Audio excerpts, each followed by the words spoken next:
الحمد لله رب العالمين، والصلاة والسلام على سيدنا وحبيبنا محمد وعلى آله وأصحابه أجمعين. ئیمانداران و خواناسانی زۆر بەڕێز، گەورەترین خەڵاتی خوای پەروەردگار لەسەر ئێمەی موسڵمان قورئانی پڕ بەرەکەت و بەخششە. حەوت شت بەرامبەر بەو قورئانە کە گەورەترین دیاری و خەڵاتی خوایە بۆ هەر یەکێک لە ئێمە پێویستە لەسەرمان جێبەجێ بکەین.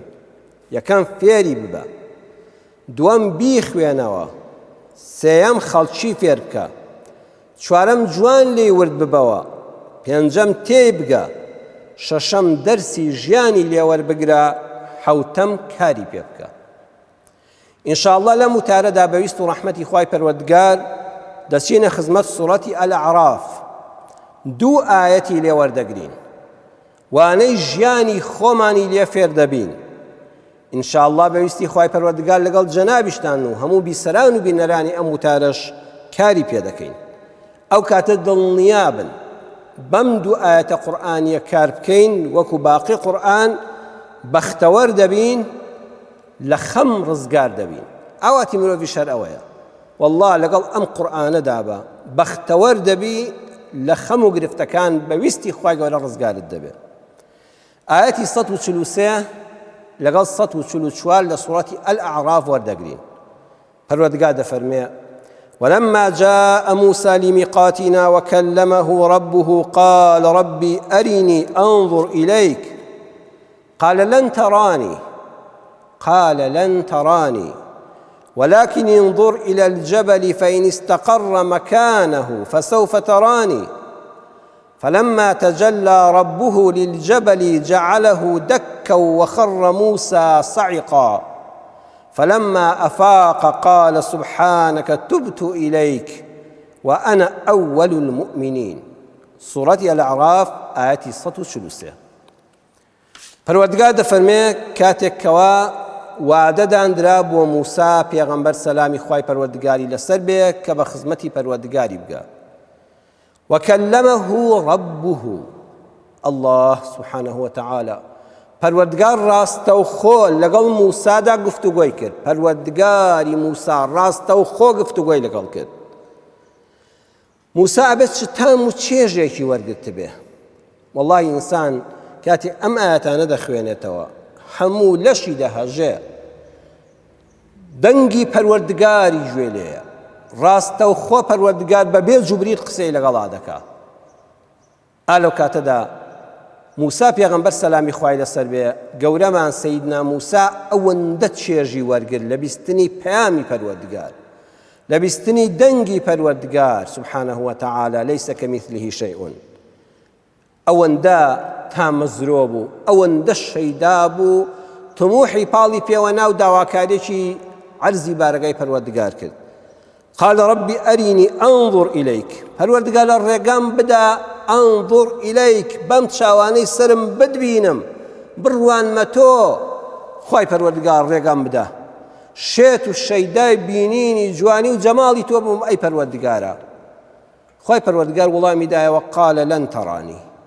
ئەی موسا ناتوانی لە دنیادا بمبینی، دڵنیا بە هیچ کەس ناتوانێ بمبینێ و تۆش ناتوانی بمبینی. بەڵام بۆ ئەوەی کەوا بزانی تۆ بەرگەی بینینی من ناگری، من کە مەنعت دەکەم لە بینینی خۆم لەبەر سەلامەتی تۆمە. وەیە پەروەردگار بە وێنە نیشانیدا. ولكن انظر إلى الجبل، ئەی موسا سەیری ئەو شاخەکە، شاخێکی زۆر گەورە و بەهێز. فإن استقر مكانه، ئەگەر من خۆم نیشانی ئەو شاخەدا و شاخەکە لە شوێنی خۆی مایەوە، فسوف تراني لدواترا تۆش دەتوانی بمبینی. فلما تجلى ربه للجبل، پەروەردگار کاتێک کە خۆی نیشانی شاخەکەدا، جعله دەکا، یەکسەر لەگەڵ زەویدا یەکسان بوو. ئەو شاخە گەورە هیچ هێزێک نییە لێکی هەڵوەشێنێ، وەکو خۆڵەمێشی لێ هات و لەگەڵ زەویدا تەخت بوو. وخر موسى صعقا، موسا زیڕەیەکی کرد و هاوارێکی کرد و بێهۆش کەوت. فلما أفاق، کاتێ بە ئاگا هاتەوە، قال سبحانك، پاکی و بێگەردی بۆ تۆی ئەی پەروەردگارە. موسا وای فەرموو تبت إليك، داوای لێ خۆشبوونت لێ دەکەم. وأنا أول المؤمنين من يكم كسم لإيمان داران شاهدي يدوم حيث كز لدنيا دانات وأنا پروردگار ببينه لێرەدا بەڕێزان ئەمە چەند هەزار ساڵ لەمەوبەر ئەمە ڕووی داوە یەقینمان هەیە وەخوا وەکو بە چاوی سەرچاوم لێبوو بێ ئاوا یەقینمان هەیە جەنابیشت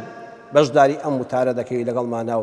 گوێ لەم ئاەتە قورئانیە یان کاتێک کە قورئانەکە دەخوێنێەوە ئاوا یەقینت هەیە وەزانی بە چاوی خۆت چاول لێیەتی چونکە کەلامی خوایە و لە قورئانە کە هەرچی شک و گومان بێتیانێ و لا ڕەیبە فیه ئەمە تۆمار کراوە بەڵام جێڕانەوەی ئەم بەسەرهاتە لە قورئاندا و هەموو دەقە و سعاتێک لەلایەن ئیماندارانەوە لەسەر زەوی دەخوێندرێتەوە و تا قیامەت دەور دەکرێتەوە لەبەر دەکرێت بەوانە تەفسیر دەکرێت سوودەکەی بۆ ئەمڕۆمان چێ بەڕێزان ئەمە گرنگە بۆ ئەمڕۆی من و تۆی ئیماندار لە ئاەتی 143 سوڕەتی ئەلعەراف کە پەروەردگار خۆی نیشانی شاخەکە دەدا و دەبێتە خۆڵەمێش موساش داواکاریەکەی لەلایەن پەروەردگارەوە ڕەت دەکرێتەوە بۆ ئەمڕۆ من و تۆی موسڵمان چ دەرسێکی گەورەی ژیانی تێدایە وانە گەورەکان ئەمانن یەکەم مرۆڤ هەر کە گەیشت بە ئاواتێک دڵنیا بن خوا وای دروست کردووە حەزی بە شتێکی باڵاترە سبحان الله نەفسی ئەم مرۆڤە تێربوونی نییە ئەمە ئەگەر بۆ چاکە و جوانی و باشی و دینداری و نزیکبوونەوە لە خوا بێ بۆ بەدەستهێنانی حەڵاڵ بێ ئەمە تموحە خوا مەنعی نەکردووە ئەم تموحە شتێکی باشە بەڵام تەماح خراپە بەڕێزان لێکی کەنەوە تموح باشە بەڵام تەماح ئەوەیە پتەوێک کە لەسەری خەڵک بێنی بیکەی بێ پەژە و پێی لێنەی بۆی بگەی بە ئاواتەکانت ئەمە خوا حرامی کردووە مرۆڤ کە گەیشت بە ئاواتێک حەزی بە شتێکی باڵاترە موساش مرۆڤە هەر مرۆڤە با پێغەمبەری خوش بێ سەلامی خوا لە هەموو پێغەمبەران و سەروەرمان موسا و پێغەمبەری ئیسلام محەممەد بێ عەلەیهی السەڵات وەسەلام قسەی لە خزمەت خوادا کردووە ئەم چێژەی وەرگرتووە کە بەس پەروەردگار و موسا دەزانن ئەو چێژی قسەکردن ڕاستە و خۆ لەگەڵ خوا بەس موسا هەستی پێکردووە دوای ئەو نەدراویشە بە کەس بەڵام موسا تموحی زیادە پەروەردگارە ئەمەوێ بشت بینم ئەمەوێ بتبینم ئەی پەروەردگارە ئالێرەدای ئەوەیە مرۆڤ دەرسە گەورەکە ئەوەیە هەر کاتێ شتێکت بوو قەت نەگەیشتووی تەلووتکە ئیلا شتێکی تر لە مێشکتا هەیە کە باڵاتر لەوەی و داوای دەکەی دووبارەی دەکەمەوە ئەگەر تموح بێ ئیسلام ڕێگەی داوە بەڵام تەماح نەبێ و ڕێگە پێ نەدراوە دووەمیان خوای گەورە چەندی خۆش بووی هەندێ داخوازی دڵت لە دنیادا ناداتێ ئەمە دەرسێکی زۆر گەورەی ژیانە براو خوشکانی موسڵمانم ئەهلی جومعە و جەماعەت لە باسی موسا پێغەمبەردا لە سوڕەتی ئەلعەراف ئاەتی 143 ئەم دەرسە گەورەی ژیان وەردەگرین خوای گەورە چەندی خۆش بووی هەندێ داخوازی دڵت لە دنیادا ناداتێ با ڕەواژ بێ موسای زۆر خۆشەویستی خوا زۆر خۆشەویستی خوا بوو موسا سەیری سوڕەتی تاهاکەن بەڕێزان دوو ئاەتەن وەڵڵاهی نازام چۆن تەفسیر بکرێن بە چ مانایەک لێک بدرێنەوە ئەمە بەس لە قورئان دەوەشێتەوە کە کەلامی خوایە لە ئاەتی 13 سوڕەتی تاهادا خوا لە باسی گەورەی موسادا دەفەرمێ وأنا اخترتك من أنا الله سبحانه وتعالى خۆی دەفەرمێ من خۆم اخترتك تۆم هەڵبژاردووە اخترتك ئەوە کافی خیتابەکە پەنجەی دەخاتە سەر تۆ ئەی موسا هەڵبژێردراوی خوای تاک و تەنهای خوا دەفەرمێت تۆ هەڵبژێردراوی خۆمی من هەڵم بژاردووی لەناو ئەو هەموو مرۆڤایەتیەدا ئەی موسا تۆ هەڵبژێردراوی خۆمی لەو ڕێز و گەورەیە دواتر هەر لە سوڕەتی تاها ئاەتی 41 بخوێنەوە بەڕێزان واصطنعتك لنفسي من تۆم دروست کردووە لنفسی بۆ خۆم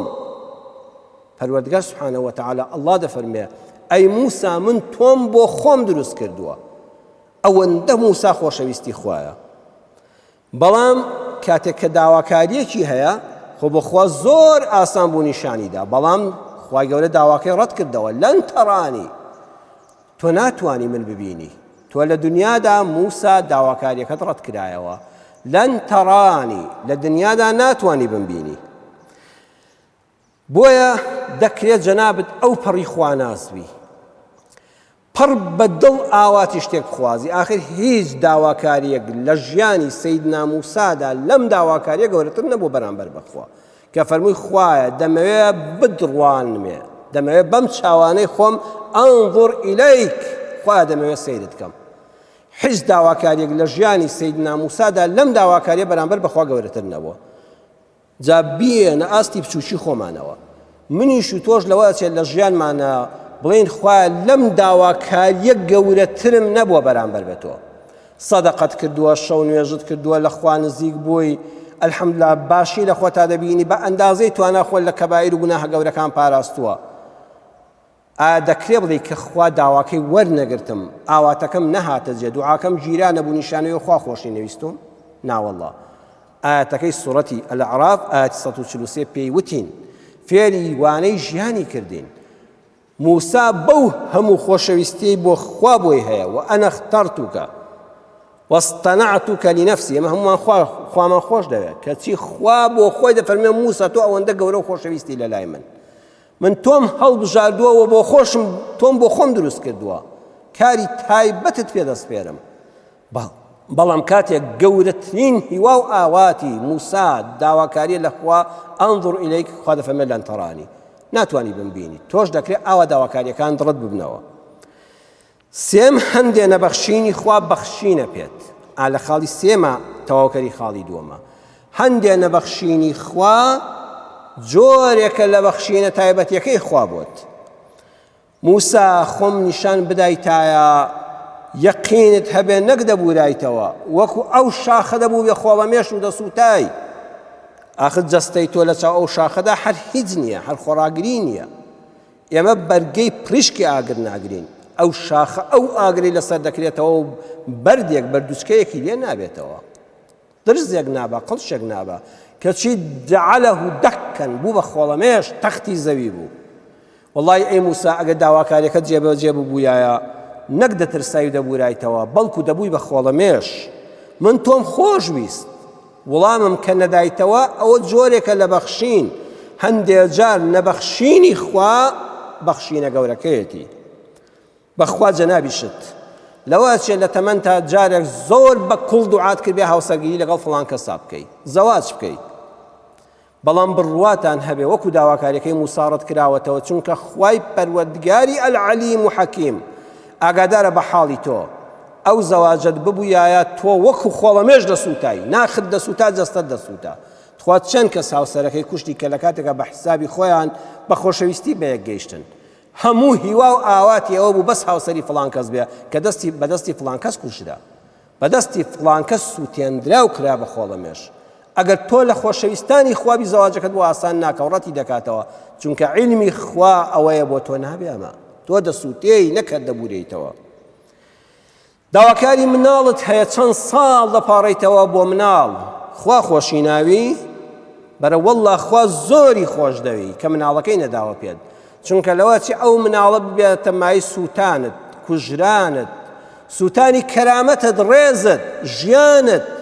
هەموو خۆشیەکانت. والله هەیە ئەو مناڵی نەبوویایە جوانترین ڕێز و حرمەتی لە کۆمەڵگادا دەبوو، خۆشترین ژیانی دەبوو، خۆشترین خواردنی دەبوو، خۆشترین خەوی دەبوو، هیچی نەمابەوەی ئەو منداڵەوە کە چەند ساڵ پاڕایەوە خوایە بمدەیتێ کە ناداتیەوە خۆشی دەوی.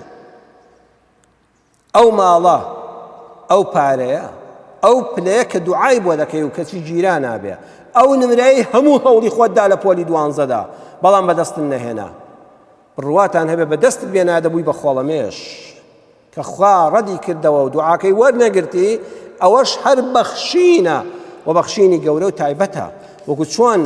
خۆشەویستی خوا موسا سەلامی پەروەردگاری لەسەر بێ، چونکە لەو زەمانەدا ئەو دوعایە تەختی دەکرد دەیکرد بە خۆڵەمێش، پەروەردگار خۆشی ویست، خۆی نیشان نەدا. چوارەم هەندێک جار هەر لە دنیادا خوای گەورە دوای ماوەیەک نیشانت دەدا کە ئەوەی هەموو حەز و خولیا و داواکاری ئەم دنیایە بوو لە خوا، هیچی ترن نەدەویست، خوا خۆشی ویستی کە بۆت نەبوو، پڕ بەدڵ سوپاسی خوا دەکەی. هەندێک جار خوا لە دنیادا نیشانت دەدا، والله دوای ماوەیەک نیشانت دەدا ئەو کچەی کە تۆ هاوسەگیری لەگەڵ نەکرد فڵان کەس چەند لەگەڵی بەدبەختە، ئەو پۆستەی کە تۆ حەز و خولیات بوو پێی بگەی، چۆن سەری فڵان کەسی خوارد و خوا لە تۆی لادا ئەو پارە و بازرگانی کە تۆ چەند هەوڵ و شەیدای بووی بەدەستی بێنی بوو بەمایی لە ناوچوونی فڵان کەس لەساڵی یاڕەبی خوا لێت بەزیاد بە بەخوا باش بوو لەو پۆستەدا نەبووم لەو پلەیەدا نەبووم لەو دەوڵەمەندیەدا نەبووم لەو بازرگانیەدا بەشداریم پێ نەکرا و دەریان کردم وەڵڵاهی مەمنونی خوام سوپاس بۆ خوای پەروەردگار لەوەیە چێ دوای چەند ساڵ ئەم جا دوعا بکەی بڵێی پەروەردگارە سوپاست دەکەم باش بوو کاتی خۆی لە فڵان کۆلێژ وەرنەگیرم هەیە ئاواتی ئەوە بۆ لە کۆلێجی پزیشکی وەرگیرێ ئاوی چاوی بۆتە خوێن هێندەی سەعی کردووە ئەو هەموو دوعای دایک و باوک و موسڵمانان و دۆست و برادەر و خزم سبحان الله لە کۆلێجێکی نزم وەرگیراوە دواتر سبحان الله هەندەی حەز لە خوێندن بۆ لەو کۆلێجە نزمەدا چۆتە ماستەر چۆتە دکتۆرا ئێستا دکتۆرایە و پرۆفیسۆرە ئەوەی ترکە لە کۆلێجی پزیشکی بووە هەر پزیشکی گشتی خوێندووە ئێستا ئەم عیادەکەی لە بەشێکی ترا بۆ نمونە دەروون ناسیدا بەرناکەوێ ئەویش لەوە چێت چاوەڕێ بە بەواستەی خزم و کەسوکار و برادرەوە دوو نەخۆش لە هەفتەیەکە سەردانی عیادە و نۆرینگەکەی بکە ئێستا تێدەگا خوایە تۆ منت خۆش ویست کە ئەو نمرە بەرزەم نەهێنا بەو نمرە بەرزە و منت بەختەوەر کرد تێیدەگەی جارەیە لە دنیا تێیدەگەی هەندێک جاریش لە قیامەتا تێیدەگەی خضر کە کەشتەکەی کون کرد خاوەن کەشتی هەژار ئەو بەیانێت چەند دوعای دەبێ کردبێ خوای پەروەردگار کەشتێکم سەلامەتکەی خوای عیبدار نەبێ خوایە کۆمەڵێک ئەم کەشتیە لیمەساکینە یعملونە فی البەحر خوایە چەند ماڵە هەژارێکی نانمان لەسەر ئەم کەشتەیە خوایە ڕەحممان پێ بکەی لە کونبوون و لە عیبداربوون کەشتێکم پارێزی ئەزانی خاوەن کەشتی کاتێک کە خزر کونی تێدەکا و پێی نازانێ دوایی کەدا دەبەزن و سەیری دەکا کونێک بۆتە کەشتێکەی کونبوونی کەشتی یعنی عیبداربوونی هەرە گەورە یعنی سیارەکەت مەشینەی تیا نەما لێدراوی زۆری هەیە بەنیوە قیمەتیش نافرۆشێتەوە لە بازاڕە لە مەعرەزا خەڵک نایەوێ ئای چەند ناڕەحەت بۆ خاوەن کەشتی خوایە جا من بەیانی ئەو هەموو دوعایم کرد کە سەلامەتم کەی بەڵام بڕواتان هەبێ حتا ڕۆی ئەو پیاوە مردیش خاوەن کەشتی لە قورئانە باسی دەکات مردووە لە قیامەتا تێدەگا ئەگەر بە سەلامەتی بڕۆیشتمایە تووشی پیاوەکانی پاشا دەبووم وكان وراءهم ملك يأخذ كل سفينة غصبا والله أبو خود أبوي بكويلا أبوي بخزمتكار أبو بروي سباي باشا بقوازي تواب كشتيكش داجي دكرا خوش لآزادي وسربستي وكسابتي نومالو من دال الدبوي دبوي بياي باشا ودنيا وقيامة الدروي والله لقيامتها تيدقا خواي قولك أمشت الليصان موانع شبركتك بوبوم بلام خواي قولا لجاتي أم داواكاريا كبدين هاد بو موسى آياتي السطو شلو شواري سورة الأعراف خواننا وبدوا هذا فرمي قال يا موسى إني اصطفيتك على الناس برسالاتي وبكلامي فخذ ما آتيتك وكن من الشاكرين أي موسى دل قرام مبا كداواكاريا كأنها تجون التواني من بيني يا موسى إني اصطفيتك من توم هالجادوا على الناس لسر أوهم خلقه برسالاتي ببيامي آسمانيم كتوم كدوبة بيغمبري خوم وبكلامي بوي بتهيبة قسم لقلا كردوي